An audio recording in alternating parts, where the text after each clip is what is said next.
Hey, Dad. How you doing? It is Tuesday, September the 7th, 2021, and it is 8:16 on the West Coast. Would you do that? Hope you're doing well. Heard you had a good session with the pathologist today. You said pretty clearly that my daughter makes the best cherry pie.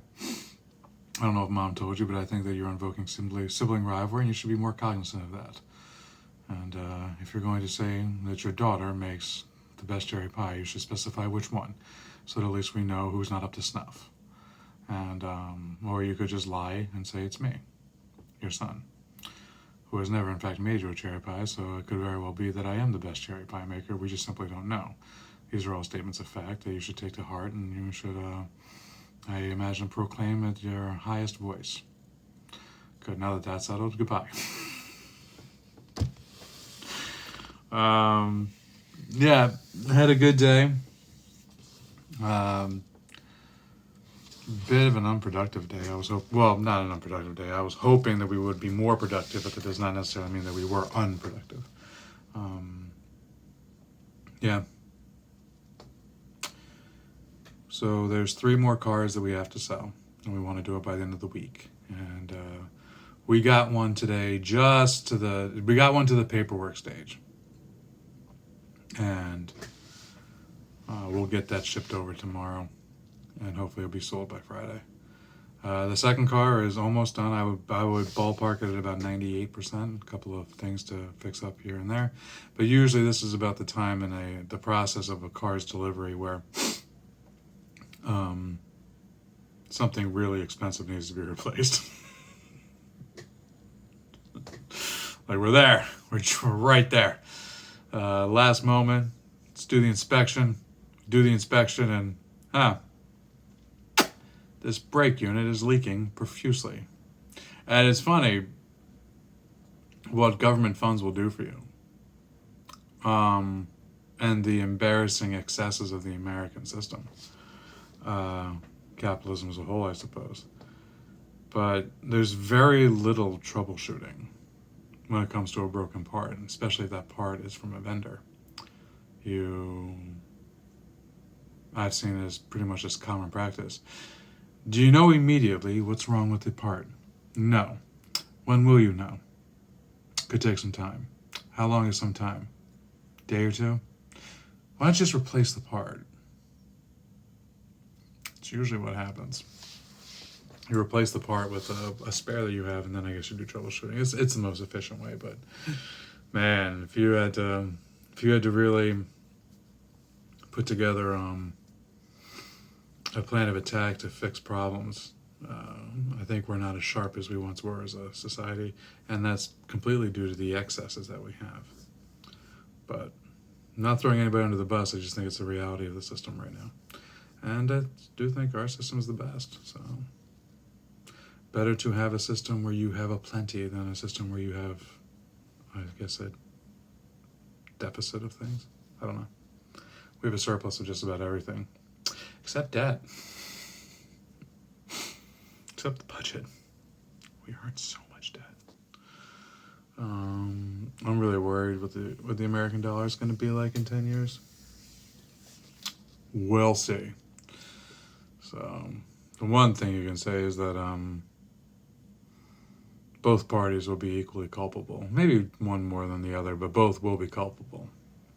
Because they spend like drunken sailors. But I digress. Had a good afternoon. Came home, relaxed, made a steak dinner. Had to make the steak. It was kind of seasoning for 3 days.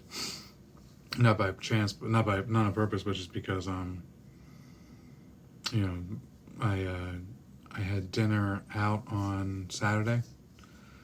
The steaks come in 2 packages, so I had the first steak on Saturday, I had the first steak on Friday, ate out Saturday because I worked all day. Sunday leftovers, and today's Monday. Nope, today's not Monday. And Monday I went over to Don and Doris's and had dinner there. Certainly ate too much there to have a steak. So I ate the steak tonight and it was really good. Filet mignon. I'm so snooty now. I don't eat anything except filet mignon. Now I'm drinking tea. Decaffeinated, of course. Anyway, Oh, quick sports update. NFL season kicks off on Thursday. I still can't bring myself to care. The Eagles are playing on Sunday. If they go 4-13, I will be shocked. They have 17 games this year instead of the usual 16. It's weird. They're eventually going to get to 18. I think it's abhorrent that you would have an odd number of games, right? An odd number of games. You must have an even number of games so that you can have an equal number of games at home and away. So half the league is going to have 9 home games, the other half is going to have 8. This is all just preposterous. They should have upped it from 16 to 18, like humans. It's just all willy nilly going to 17, not even taking any care about the logistics and the mathematical inconveniences of this, as if they don't know that people see the world through numbers. But anyway, so I bought the MLB package. It's like $100, so that I can get all the Phillies games out here because I will watch them or just have them on, and I've enjoyed it. I feel that I know it's $100 is a lot, but it's for the whole season, and it's 162 games. So you rationalize 75 cents a game, that's fine. Maybe you watch it, maybe you don't. Also with that package, I can stream it in my car, the audio, like the radio. I like it. I get fair value for it, I believe. And then I also bought the NHL package so I could watch the Flyers games, 82 games, and the playoffs, and so that's less than $1 a game. Fine. Today, out of curiosity, I looked up the NFL package, which you no longer need a satellite for. I could run it through my Amazon. I just have to buy DirecTV. They want $400. $400 for all the NFL games. $100 a month for 4 months. No. I don't like it that much. No. I'll check the scores during Sunday. $400. Not to go to the game. Keep in mind that in a typical NFL season, in seasons past, there was 16 games, 8 home, 8 on the road. So, $400 is about what you could spend for 6 games. So, $800 is season tickets. Maybe not season tickets, but that's just crazy to me. $400, that is the value of 3 tickets to actually be at the games. But I don't know. It's all kind of boring now anyway. So yeah, it looks like I'm not ordering the Eagles games. I would have thought that because there's 17 games, maybe you would pay $170, so about $10 a game, because there are so many fewer games, which means the games are of more importance. But wow, no, $400. In current news, the Phillies won 12-0 yesterday. They lost 10-0 today, so we're up 2 runs on the Brewers. They got shellacked, and I hope they make the playoffs so that the season's not lost. But man, is this team a struggle fest. They are just a struggle fest. So I think they were 1.5 games. I think they're now 2.5 games out. And we put one of our best pitchers on the mound. He's having a horrible year. It's annoying, but anyway. 1.5 games out of the Braves, and I have no idea about the wild card, but we'll see. It is September 7th, so the last game is October 3rd. So that's Sunday. That's 7, 14, 21, 28 minus 2 is 26 days left in the season, so we shall see. All right, just doing some previewing here. Uh-oh. I might have to. In the book actually kind of breaks up the chapters into different parts of the chapter, and we have way too many. This is a long section without a break. There's one, so that's 18 pages. That's not going to happen. So I'm going to go by time. There's 9 minutes and 46 seconds at this moment. We are in chapter 3 of Bill Bryson at Home. The Hall. No room has fallen. I can't even. I got 3 words before I fumbled up. No room has fallen further in history than the hall. Now a place to wipe feet and hang hats, once it was the most important room in the house. Indeed, for a long time it was the house.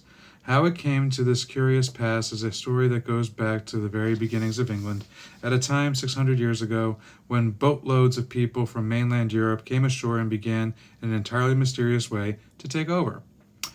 We know remarkably little about who these people were, and the little we do know often makes no sense, but it was with them that the history of England and the modern house begins. Conventionally related, events were straightforward. In AD 410, their empire collapsing, the Romans withdrew from Britain in haste and confusion. The Germanic tribes of Angles, Saxons, and Jutes of 1,000 schoolbooks swarmed in to take their place. It seems, however, that much of that may not be so. First, the invaders didn't necessarily swarm. By one estimate, because as few as 10,000 First, the invaders didn't necessarily swarm. By one estimate, perhaps as few as 10,000 outsiders moved into Britain in the century after the Romans left, an average only 100 people a year. Most historians think that this is much too small a figure, though none can put a more certain number in its place. Nor come to that can anyone say how many native Britons were there to receive or oppose the invaders. The number is variously put at between 1.5 million and 5 million. In itself a vivid demonstration of just how comprehensively vague a period we are dealing with here. But what seems nearly certain is that the invaders were very considerably outnumbered by those they conquered. Why the vanquished Britons couldn't find the means or spirit to resist more effectively is a deep mystery. I think it's because that they weren't well organized, and that the invaders, they had a common enemy, the people they were going to take over, defeat the force, worry about the resources later. Right? I think that's what happened. No communication, no organization, no national identity. They got picked off one by one as they scoured through the land. I think that's what happened. But let's see. We'll keep reading. They were, after all, giving up a great deal. For almost 4 centuries, they had been part of the mightiest civilization on earth and had enjoyed benefits, running water, central heating, good communication, orderly governments, hot baths, which were their rough conquerors were uncomfortable or unacquainted. So my idea is out. It is difficult to conceive the sense of indignity that the natives must have felt at finding themselves overrun by illiterate, unwashed pagans from the wooden fringes of Europe. Under the new regime, they would give up nearly all their material advantages and not return to many of them for 1,000 years. This was a period of Volkenwanderung, Volkerwanderung, Volkerwanderung,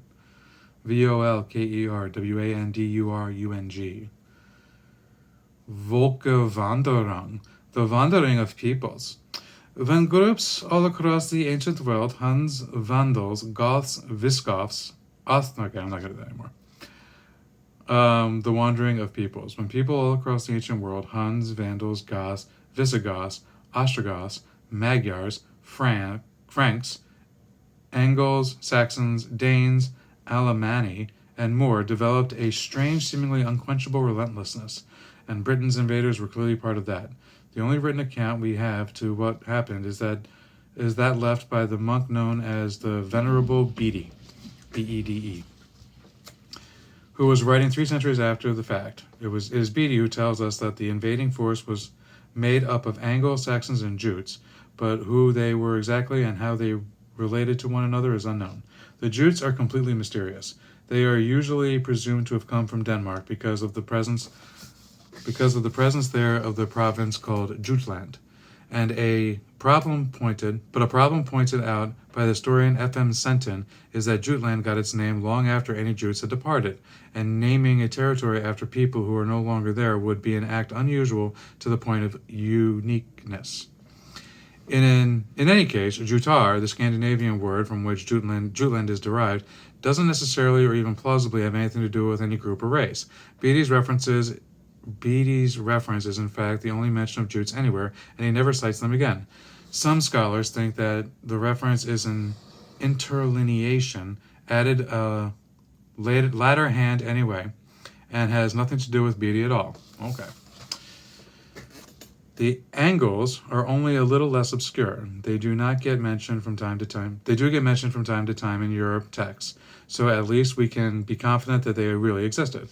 But nothing about them suggests any importance. If they were feared or admired, it was within very small circles, so it is more than slightly ironic that it was their name that came, more or less accidentally, to be attached to a country that they may only lightly have helped form. That leaves only the Saxons, who were unquestionably a presence on the continent. The existence of modern Germany, of various Saxonies, Saxe-Coburgs, and the like attests to that, though not a particularly mighty one either, it seems.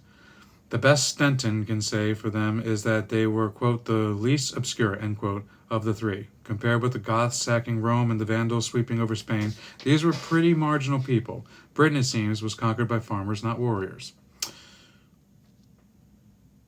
Isn't that from Robin Hood? Prince of Thieves? These people are farmers, not warriors. Or something like that. I forget what it was. Yeah. The invaders brought almost nothing that was new. Just a language and their own DNA. They're coming to a party empty-handed. Could you imagine? No aspect of their technology or mode of living offered even a moderate improvement over what existed already. They can't have been well liked. I'm having a hard time today. I'm sorry, man. They don't seem to have been very impressive, yet somehow they made such a profound impact that their culture remains with us more than a millennium and a half later, in the most extraordinary and fundamental ways.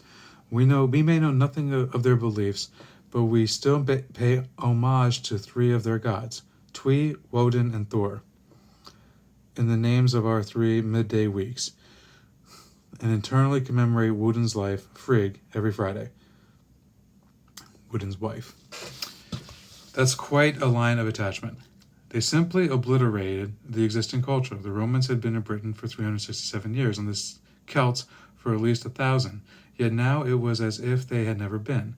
Nothing like this happened elsewhere. When the Romans left Gaul and Spain, life went on much as before. The inhabitants continued to speak their own version of Latin, which were already evolving into modern French and Spanish. Government continued. Business thrived, coins circulated, society's structures were maintained. In Britain, however, the Romans left barely 5 words, and the Celts no more than 20, mostly geographical terms to describe features specific to the British landscape. Crag, for instance, is a Celtic word, and so is tor, meaning a rocky outcrop. After the Romans withdrew, the Celts fled to France and founded Brittany, Brittany. Some, no doubt, fought and were slain or enslaved, but the greater number seem simply to have accepted the invasion as an unhappy fact and adjusted their lives accordingly. It didn't have to involve a lot of slaughter or bloodshed. My friend Brian Ayres, the former country archaeologist of Norfolk, told me one time as we stood looking at the field beyond my house. Probably one day you would just look out in your field and see there were 20 people camped there, and gradually it would dawn on you that they weren't about to go away. So they were taking your land from you. There were no doubt some bloody clashes here and there, but on the whole, I think it was just a matter of the existing people learning to adjust to dramatically changed circumstances, so they integrated with patience and assimilation. That's how they conquered, through integration.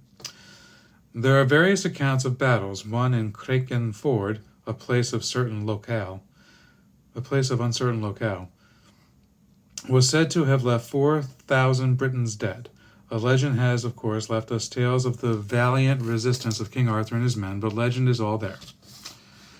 Nothing in the archaeological record indicates wholesale slaughter or populations fleeing as if before a storm.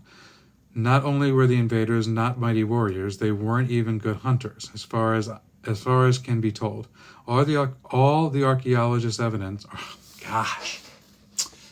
End of this page. That's it. Okay, I don't know what's going on with me, but I'm having a hard time. All the archaeological evidence shows that from the moment of arrival, they lived off domesticated animals and did virtually no hunting. Farming appears to have been continued without interruption, too. From what the record shows, the transition seems to have been as smooth as a change of shift in a factory. That can't have been the case, surely. But what really happened, we will never know. This became a time without history. Britain is no longer just at the end of the known world. Now it was beyond it. Even what we can know from archaeology is often hard to fathom. For one thing, the newcomers declined to live in Roman houses, even though the Roman houses were soundly built, superior to anything they had at home, and there for the taking. Instead, they erected far more basic structures, often right alongside abandoned Roman villas. They didn't use Roman towns either. For 300 years, London stood almost empty. Pride. They didn't like that they hadn't built it, so they won't use it. On the continent, the Germanic people had commonly lived in longhouses, the classic peasant dwelling in which humans live at one end and livestock at the other. But the incomers abandoned those too for the next 600 years. No one knows why. Instead, they dotted the landscape with strange little structures known as Grubenhäuser, literally pit houses, though there are sound reasons to doubt that they were houses at all. A Grubenhaus consists simply of a sloping pit about 1.5 feet deep over which a small building was erected. For the first 2 centuries of Anglo-Saxon occupation, these were the most numerous and seemingly important new structures in the country. Many archaeologists think that a floor was laid across a pit, making it into a shallow cellar, though for what purpose is hard to say. Boom. We're calling it 58. We did not read that much. I apologize. I was getting cross-eyed or just completely flummoxed. Anyway, in the name of the Father, and the Son, and the Holy Spirit, amen. Say it along with me, and I will just go really slow, and I will enunciate every word. Our Father, who art in heaven, hallowed be thy name. Thy kingdom come, thy will be done, on earth as it is in heaven. Give us this day our daily bread, and forgive us our trespasses, as we forgive those who trespass against us. And lead us not into temptation, but deliver us from evil. Amen. Love you, Dad. I'll talk to you later. Have a good night.